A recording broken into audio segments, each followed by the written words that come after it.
Let's see. All right, so we are recording this. Good morning. Uh, I'm David Worland. I'm with the Governor's Office of Faith-Based Community Initiative. We are excited about the opportunity to be able to share with the folks in the state of Tennessee that are representing either faith communities or nonprofit communities that are currently working with kids and the local school systems. Many of you all that are on the call, we've had a chance to talk with, and you are deeply engaged into the community with where you are. So this is a great opportunity for us to be able to hear directly from the commissioner and to hear from the work that's come out of the special legislative session around education. And it's their desire to engage with people here in the state that are also working with these kids. So we're very excited about this. Chelsea Crawford is joining us. I'm going to probably mess up her title. I think she's chief of staff and head of communications and does just lots of things with the department. And so thankful that you're here. And then, of course, Commissioner Schwinn. Commissioner Schwinn is commissioner for the Department of Education and grew up in education. Her parents were educators. She's a teacher. She has a master's degree in education with specialty toward assessments and the efforts. She's been in Delaware and Texas, been involved in charter schools. Kids are in public school. There's just a lot of things that are going on. She is deeply ingrained in this. This is her life. This is her love. And in Tennessee, we are thrilled to death that she is here as commissioner. And some of the things that we're seeing come out of this, we just think are going to be just tremendous. So thank you all both very much for participating in this. I think, Chelsea, you're going to go first and kind of introduce and cue things up, and then the commissioner is going to jump in. Is that correct? That's right. And Dave, thank you so much for just giving us some time to speak with you and speak with your folks today. I think we are really, really eager to get started and just wanted to spend a couple minutes talking to folks about how this call came together. Dave and I connected probably right before the winter break, I think, to talk about some of the exciting work that the department is doing and some of the exciting work that you all have been doing as it relates to supporting students all across the state in a whole variety of ways. At that time, the department was getting ready to announce the Reading 360 initiative, which you will hear a lot about today from Commissioner Schwinn. But actually, since then, we have had more exciting news in education in Tennessee. Just a couple of weeks ago, our Tennessee General Assembly came together for an extraordinary legislative session that prioritized education in the midst of a pandemic. We, I think, are the only state to have done that. It's a very important time for us to rally around our students and make sure that they have the supports they need to be successful now and in the future. So as you hear from Commissioner Schwinn, I can say personally, I think of all of the topics and initiatives and programs, literacy is one that is especially close to her heart. I think that will come through today. And so she's going to share a little bit about both those special session legislation as well as Reading 360, because they are interrelated. They are kind of an area I think that some of your network and your community might be interested in helping out and really plugging in to support students. So we're excited to spend some time with you all today. Commissioner Schwinn, I will turn it over to you to get ready for the presentation. Wonderful. Thank you, Chelsea. And it's nice to talk to everybody virtually. I know we are all getting very used to this format. And so I'm thrilled to be able to chat a little bit about what we're doing here at the department and all of the ways that we are hoping folks can get involved. And so I'm going to go ahead and share my screen and just talk a little bit. So give me 1 second.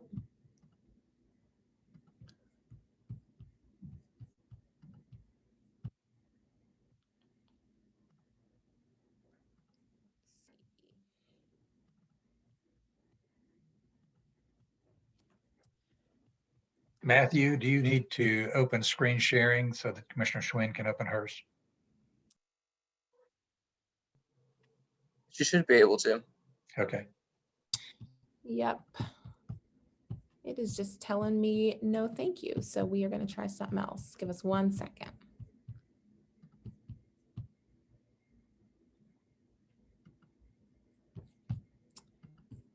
You know what, Chelsea, I might ask you to go ahead and share the screen and move the slides. For whatever reason, it is saying no.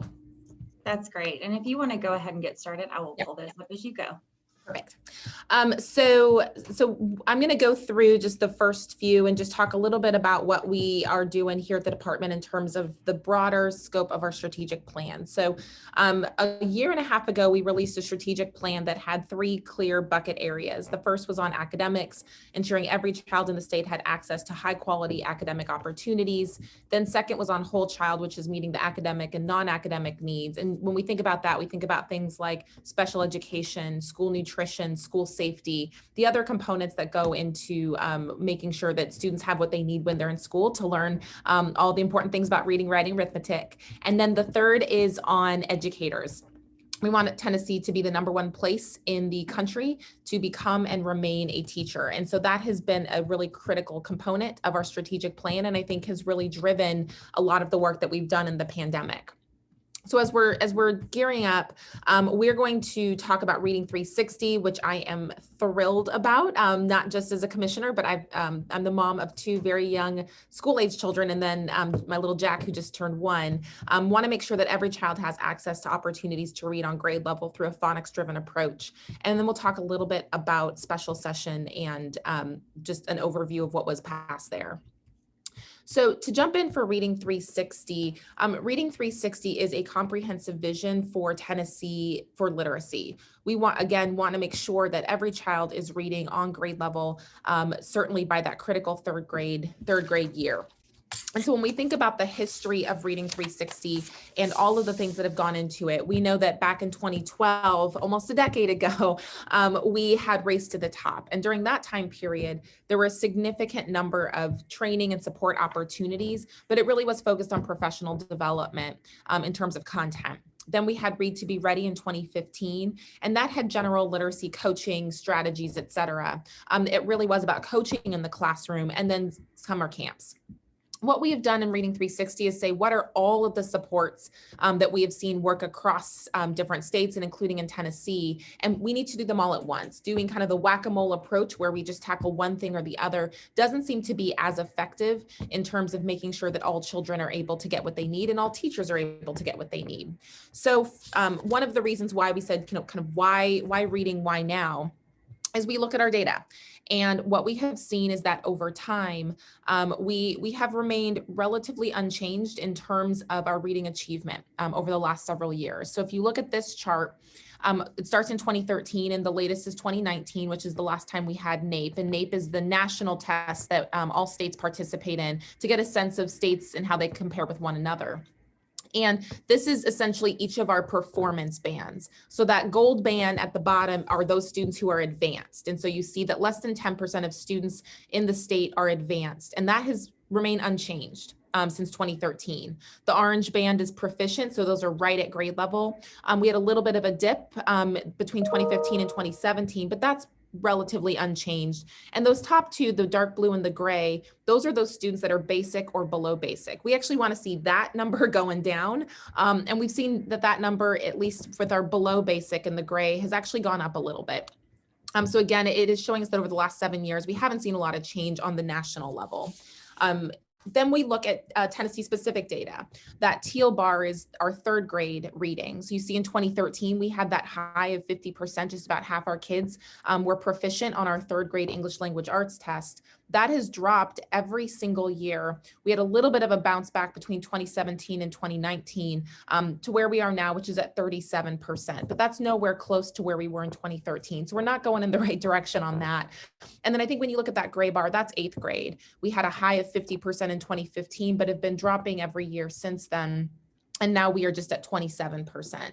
So for me, as an educator and as a parent, there's a really strong and critical sense of urgency to address literacy. We know that if children are reading proficiently, it completely changes their life path. And when we look at some of the data related to third grade reading and why it matters so much, we know that children who are not reading on grade level in third grade are 4 times more likely to drop out of high school. We also know that students who are reading on grade level are more likely to graduate from high school. They are more likely to enter and complete post-secondary programs, and they're more likely to remain gainfully employed later in life. There's a high correlation about economic and physical wellness when we think about reading on grade level, and even just from a gut check perspective. If we can read, you are able to teach yourself just about anything. And we also know that when we look at our employers and our higher eds, our TCATs, most of them are saying that the amount of remediation that's now needed from our students, specifically in their ability to read text and understand them, is significant and is getting higher and higher. We want to go the other direction. So if we think about what this means and we think about phonics, we want to ensure that we are having a focus on phonics and really thinking about the components that go into a sounds first approach. And so if we go to the next slide and look at the Reading 360 components, all of this is based with a core belief that we have got to have a phonics first approach to learning how to read. Many of us had that phonics first approach when we learned to read ourselves. And that really means that we hear the sounds, we can hear rhymes, we understand what the sounds, both what they hear, what it sounds like to hear them, and then also how to say them. It means we can translate those sounds into print, and then it means we can put those sounds together to make words and then read those words in sentences. I get the question a lot, which is like, well, what are people doing if they're not doing that? And really the answer is that we're teaching students a lot of tricks. So we're saying, look at the pictures and try to guess what the word is. Try to make meaning before you can read the text. And we're saying, no, you have to be able to read the words without pictures. You have to be able to know what those words say. And then once you have read them correctly, you are reading them fluently and then generating meaning. But you shouldn't need pictures or other clues to figure out a word. If you have phonics, then you're able to know sounds, blends, and all sorts of things to be able to actually read the word. So in Reading 360, there's a number of plan components. So there are 8 components here. The first is on training and coaching. Training and coaching is really how are we supporting our teachers, and thinking about that teacher component, knowing how important teachers are. We want to start at the beginning, and that's at teaching as a profession. So when we look at teaching as a profession, we want to make sure that our students in high school who are in career paths to become teachers, that they have work that is rooted in strong foundations of how to teach children how to read. We have started Grow Your Own programs and networks across the state. We have over 36 districts who are participating in Grow Your Own programs, and that is taking their future teachers in high school, their paraprofessionals, and folks who are interested in the teaching profession, matching them with higher education institutions and getting them to a credential so that they can go into the classroom and then actually teach in the places where they live and grew up. We also are looking at making sure that we have a number of apprenticeship opportunities and development for advanced coursework so that people can start to earn credits in high school, specifically as they are moving into their future post-secondary goals as they enter into college. Next, we have early literacy training and coaching. We have educator preparation. My fault. So educator preparation, we know that we want to ensure that all of our teachers and future teachers, when they are in their ed prep programs, that they are getting education rooted in a phonics-based approach. So that means that they are being taught in foundational skills. So that's that phonics first approach, that they have high quality materials they are using in classrooms. So those are the textbooks and books that are in front of our kids every day. It is critically important that we believe in those books and that we trust in those books and that they are actually going to move our students forward academically. And then we know we have to ensure that there are developmentally appropriate strategies, and our teachers have got to be well trained in developmentally appropriate strategies and services so that they are matching the right supports and the right instructional practices to the right age bands. As they move out of their ed prep and programs and into classrooms, we know that early literacy training and coaching will be critically important. And so for our current teachers, if we talk about the future teachers, the teachers in training, and now we're talking about our current teachers, we will be providing 2 weeks of optional training. That will be a week of content building, how to understand what is going on, and best practices for teaching. And then a week of face-to-face teaching and training to ensure that our folks are getting coaching, real-time coaching in how to teach reading. For those teachers who participate, they will receive a classroom kit of materials, which is like gold to any teacher. And they will also receive a $1,000 stipend for participating. We really want to honor our teachers as the professionals that they are. Then we think about districts. So if we have teachers as one category, we know that districts are the next. And we can't just support teachers. We have to think about the network and the alignment that happens across our systems each and every day. So the first thing that we will be doing are what's called implementation networks. There's 2 networks. One is for early literacy, and we expect that just over half of our districts will participate. And those are districts coming together at the local and the regional level to talk about the best ways to implement a phonics first literacy approach. What are they going to do at the systems level? How are they going to support their teachers? How are they going to work with community organizations and families to ensure that early literacy practices are throughout all of our classrooms? The second is a regional implementation network, and that's a federal grant that the department received. We were the highest awarded state in the country, and that's for 48 districts to be able to work together in networks to think about, once children are proficient readers in 3rd grade, how can we then ensure that high quality materials and support to keep them proficient readers continues all the way through 12th grade. So districts will be working together to be able to look at that implementation strategy. Next, we have our core offices, and our core offices are our regional offices that help to provide direct support to our districts.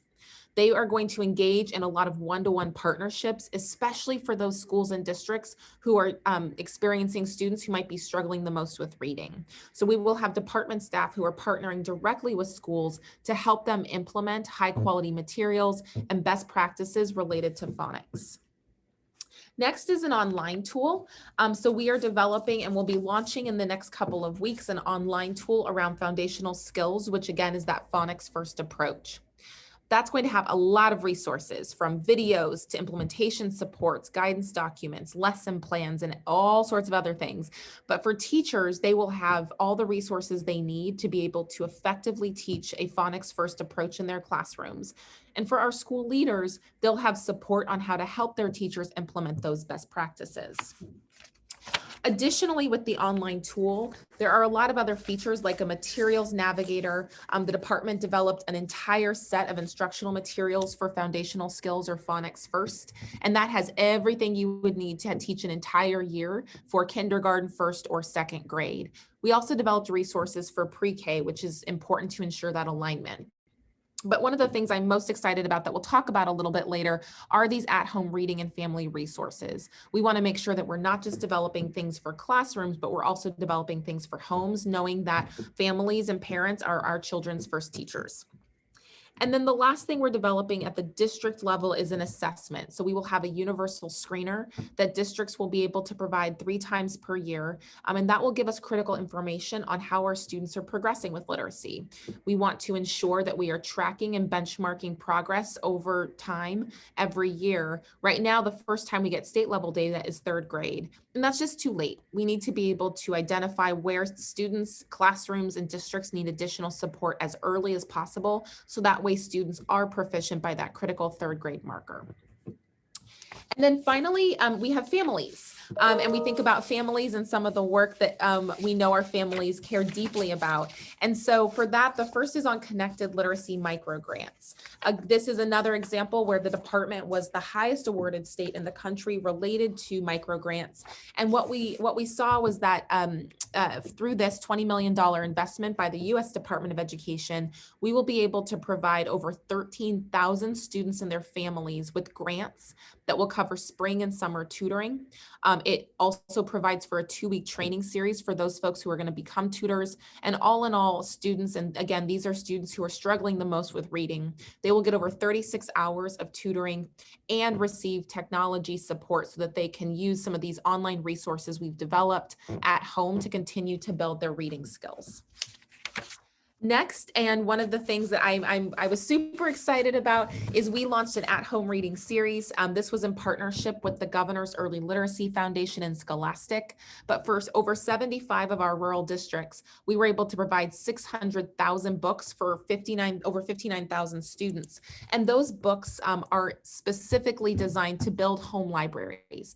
Every student in a participating district got 10 books and a one-page family reading time guide so that parents were able to ask questions and do activities to support and nurture that love of reading.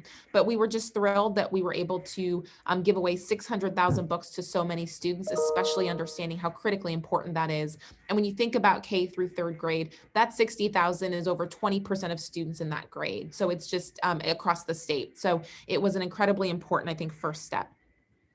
The next phase of that at-home reading series are our book packs. I'm particularly excited about this. As a parent, I will be signing up myself. But what it is that families can go online and they'll be able to sign up for decodables. Now, a decodable are those books. I grew up on Dick and Jane, and so they are the books that you are able to sound out the words phonetically. So see Jane run, those types of books, dog, cat, etc. You are able to order that for pre-K through third grade students. You can receive one kit for every child in your home. And again, those are 10 free decodable books. Families can help their students read at home. It mirrors the practices we'll see in classrooms. And it also partners with that online tool that I talked about before with activities, videos, games, etc., to foster reading at home. The next thing for families, and I just want to say we are spending a lot of time on families and Reading 360 because when we did that survey across the country, we saw that most states focused on districts and classrooms and left out parents, families, and the community. And we know that parents are, again, our child's first teacher, and we know that community support and organizations is incredibly important. So we felt that this had to be an equivalent part of our Reading 360 plan. And so part of that is our Ready for K app. We had the biggest launch of any state ever, which was exciting. And we were oversubscribed. We had a lot more people interested than we had expected. And so as of right now, we have over 140,000 families across the state who are participating in Ready for K. I am one of them. And so what happens is once a week,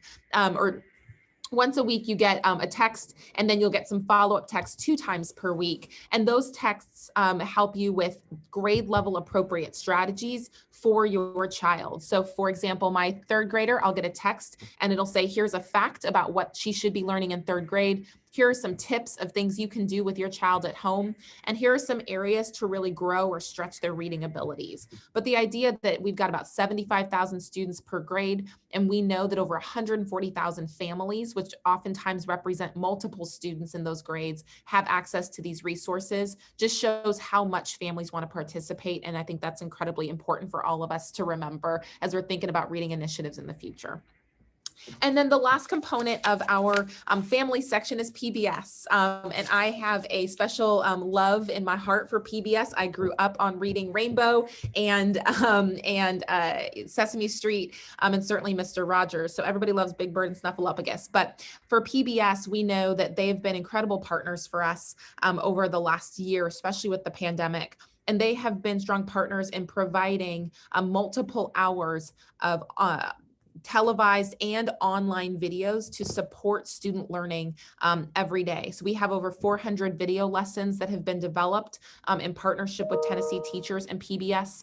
Those have been broadcast on our 6 PBS stations, and they've continued to be strong partners in broadcasting literacy and reading-based lessons and videos for students so that those who do not have internet are able to access that on television. And I think that's been an incredibly important partnership that really serves the entire state.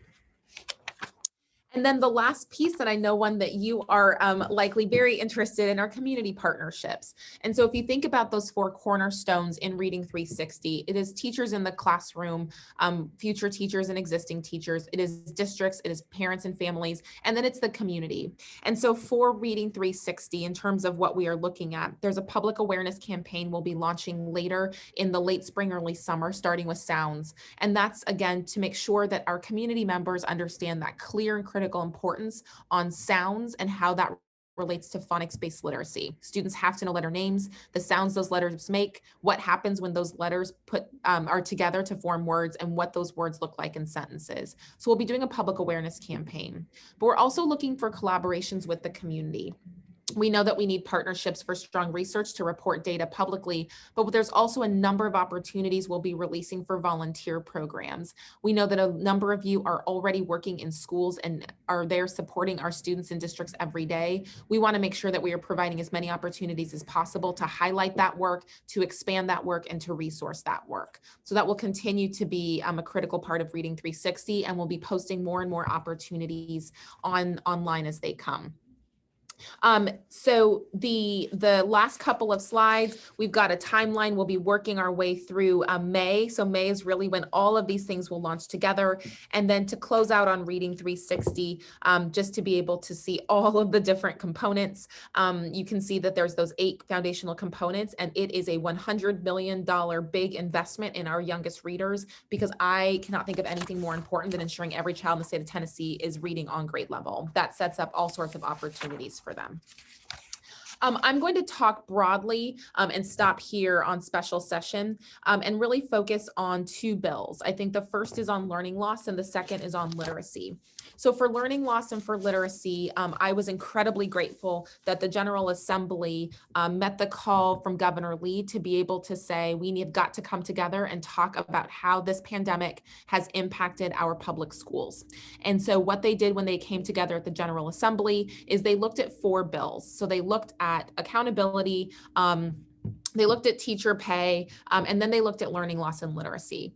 The literacy bill requires now that there is a phonics first approach in every classroom. It requires that districts post literacy plans so that everybody knows how we are teaching reading. It requires a universal screener so we can benchmark data. And then it requires that all of our educator preparation providers teach our teachers or future teachers how to teach reading using a phonics-based approach. The second part, which is learning loss, I think is particularly important for this group. And learning loss is really focused on how do we provide additional learning opportunities for all of our students. So that has a summer school component, it has a tutoring component, and then 2 years from now, there are mandatory supports we provide children who are not proficient at the end of 3rd grade. But what I think is going to be important and that our districts desperately need is additional capacity and help, specifically when we look at summer school and tutoring. So for summer school, there is now a permanent summer school program. There are lots of different versions of it, but essentially we will be providing summer school for those students who need it most every summer. That will have some credentialed teachers, but it will also be hiring and requiring support and volunteers for other folks who can come in, do small group supports, et cetera. I would really encourage folks to work with their local districts if you have time and capacity to be able to say, you know, we are able to provide a couple of hours support here, we can provide interventions there. That's the kind of capacity our districts are desperately looking for now, and they will need it for in their 6 and 4 week programs this summer.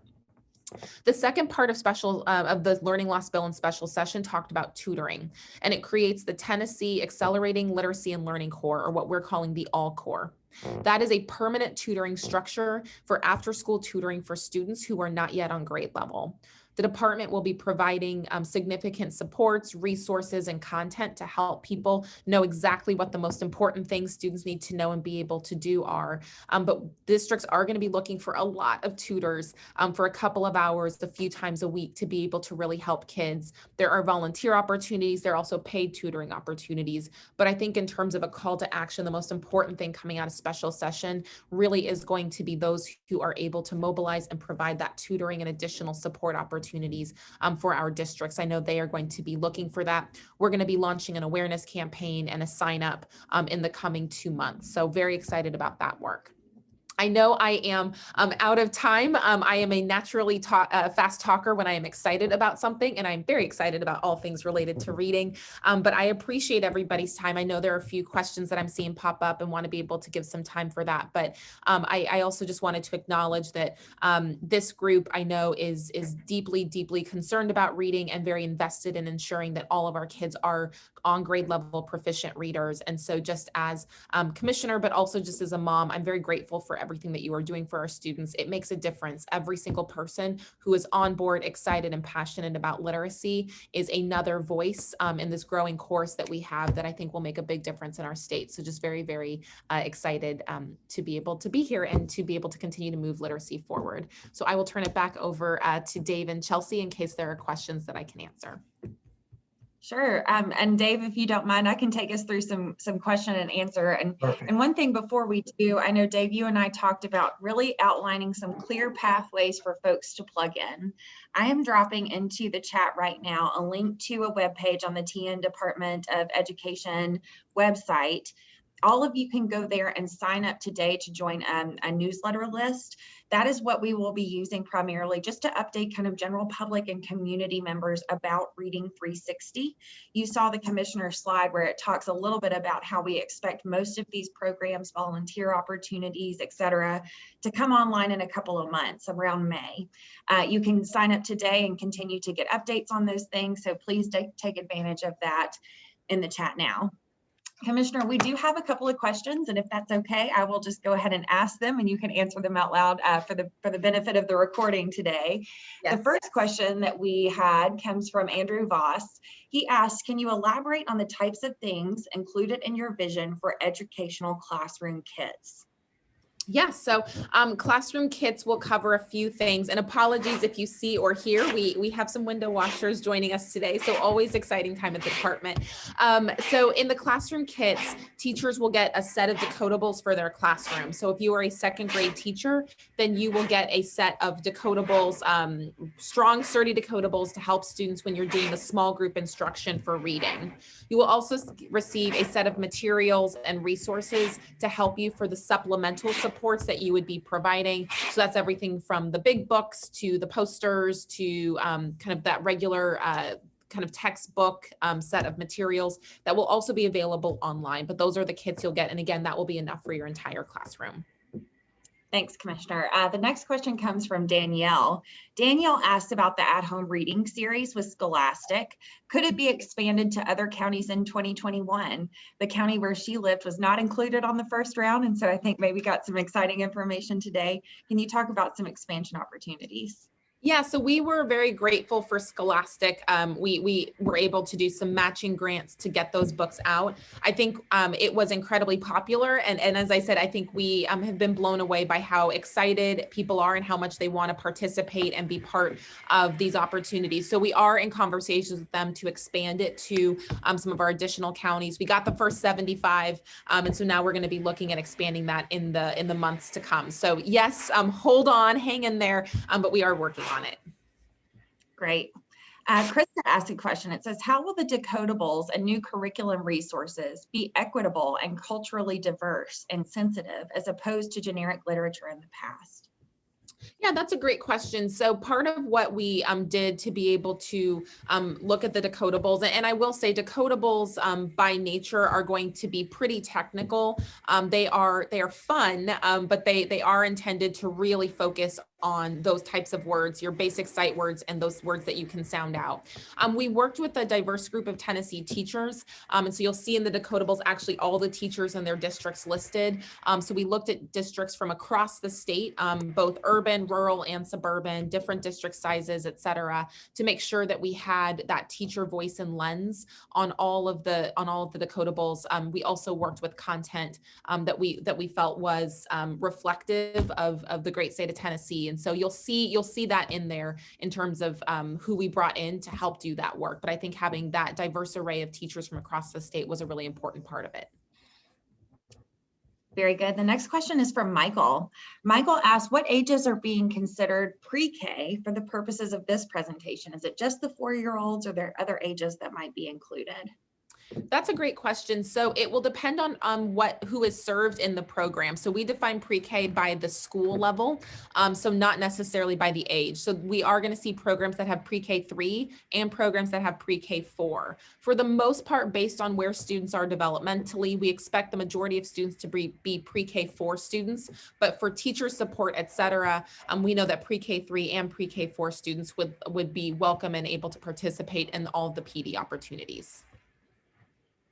Thank you so much. We have a question about, can the presentation slides be shared, made available via link or email? I think we would be more than happy to share that back with Dave and Matthew to help get out to you all. So I'll answer that one for you, Commissioner. Next question from Megan. How many of the family resources, decodable book kits, Ready for K, et cetera, are available as bilingual in Spanish or in other languages? That's a great question. So I believe that Ready for K, we are working on having the bilingual option. The decodables are English only because of the nature of it is specific to English language arts and literacy in English. Now, that being said, I think a lot of the materials that we are producing will be translated. I know Margaret asked this question a little bit earlier. Those will be translated into Spanish. We are also doing any of the videos. We have a grant that we're putting out to make sure those videos then have closed captioning and produced in ASL. So we want to make sure sign language is part of that for those very, very young students who've learned sign, but not necessarily how to read. Closed captioning doesn't necessarily help with that. So we are doing those types of accommodations as well.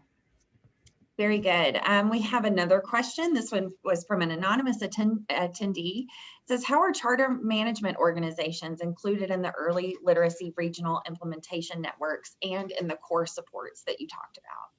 Yeah, so that's a great question. So that's going to be at the district level. So districts who are participating in these implementation networks, any of their authorized public charter schools are also able to participate in those same networks. I think for the early literacy networks in particular, because the regional implementation for 3 through 12 is a limited number based on the grant we received, the literacy networks, which are a broader set of networks, are freely open. So again, same thing with teacher professional development. Even if the district doesn't participate, all teachers are still able to do that independently. So I would say if you want to shoot us an email, we would be able to kind of help you navigate getting all of your schools who might be interested able to participate. Very good. Next question. We're just going to keep on clicking through. They keep coming in. This is about the Connected Literacy Micro Grants, those 13,000 students that would be eligible to receive some additional support. How does the state plan to go about identifying those 13,000 students?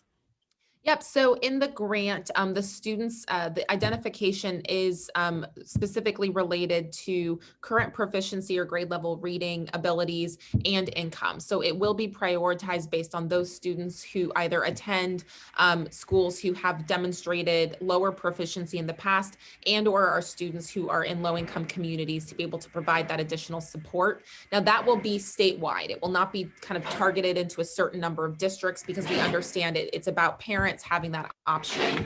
I will say that what's exciting about that grant is that it is essentially saying, parents, you get 36 hours of support to provide to your child, and you can decide which provider is the best version for you. Now that can be a teacher, that can be a school district, that can be a nonprofit provider, or anybody else who meets those minimum requirements. And the grant information for those who want to provide supports will be available later in the spring, and the registration process will happen at the end of the school year. Tutoring will start in the fall of next year.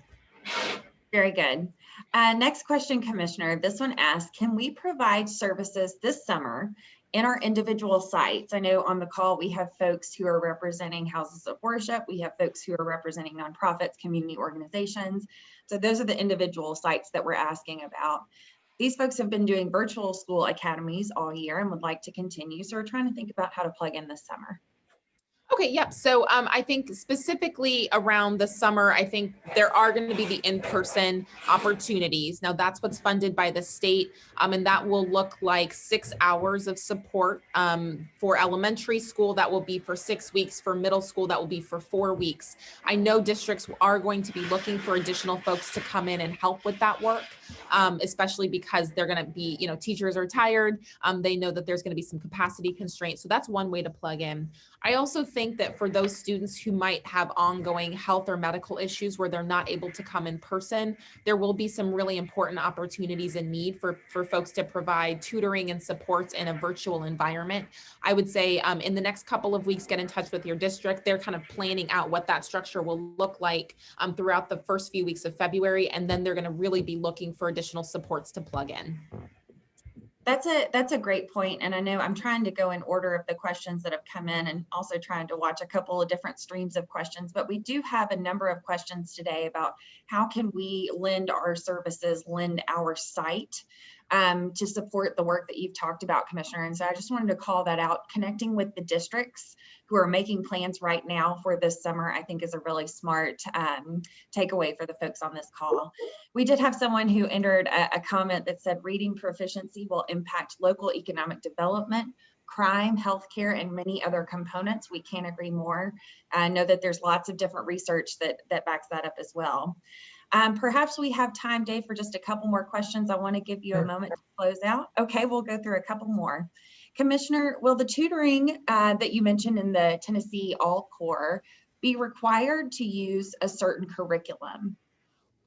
No, so that's a great question. The department will be providing a tutor certification program just to make sure everyone has foundations in best practices for instructional techniques and certainly small group management.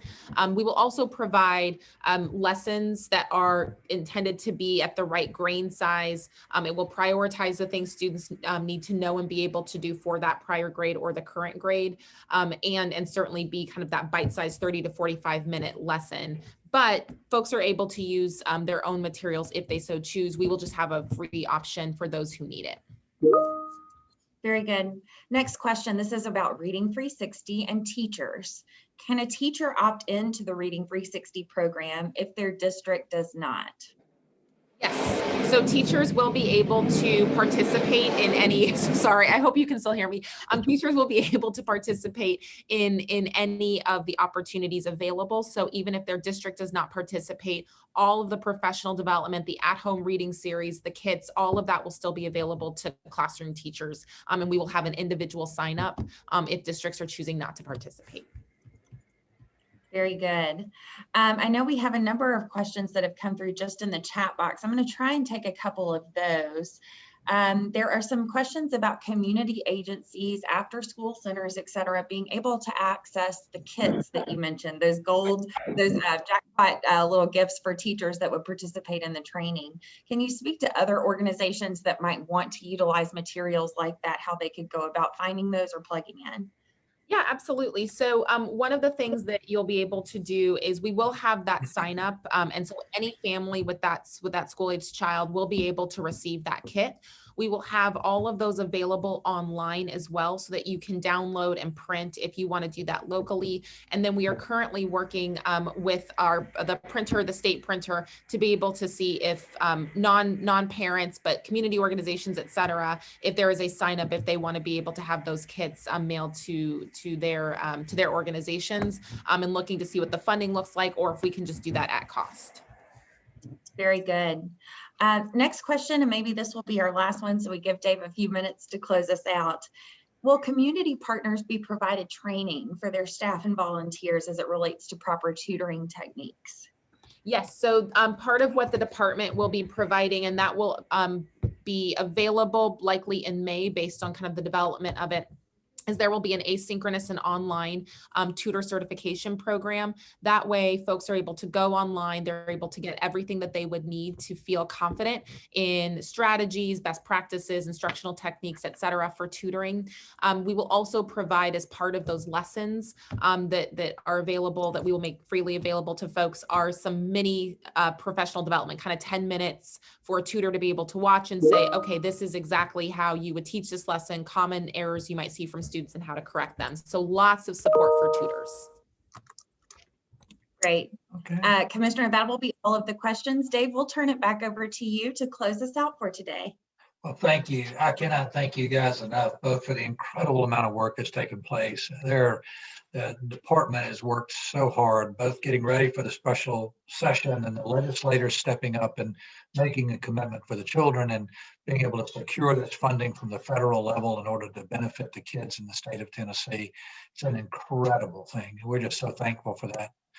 We will be, there's two things. We have recorded this session, so we will make that available for people that have a need for that. And the slides that we saw there will show up that. We also will get a copy of those slides. And Commissioner and Chelsea, if there's anything else that you want us to deliver or provide for folks, particularly how people can access the information or sign up and register, we'll make sure that in our regular communications to our folks that those are regularly pushed out so people have an opportunity to register into that. And lastly, we will I've asked Matthew Grove, who works with us. He handles all of our communications and all the projects and policy work that we do. He's on the call with us. He's going to capture all these questions and answers out of the Q&A and out of the chat. And then Chelsea, he'll coordinate with you to make sure that we have all the answers that people have. If there's something wasn't answered here, we'll have an opportunity to make sure that it's answered. And everybody here has got an email address where they've connected back into this. We want you to be connected. The whole purpose of this department and the purpose of this call is for everybody in the state to be able to access and participate in this incredible work that's taking place. It does take everybody in the state working together for the benefit of these kids. And whether you're a mom you've got kids at home, or whether you're trying to help your grandchildren or your nieces or your nephews, or kids that participate in your church or house of worship, or whatever it may be, there's just people that care. And how we invest in our kids today, we know will have a tremendous impact on the opportunities we have in the state of Tennessee in the future. So this is an incredible investment. Thank you all for spearheading this and taking the leadership and creating these initiatives and moving forward with these things. We certainly hope that we'll see some great results from it. So thank you all very much. Any last comments? Commissioner Chelsea? I'm just very grateful to everybody and grateful for you to setting up this call. And we look forward to continuing to talk about this important work. It's very exciting. It is very exciting. Thank you all very much. We're going to stop the recording. We'll capture these things and then we'll end the time for everyone. But thank you all very much for participating.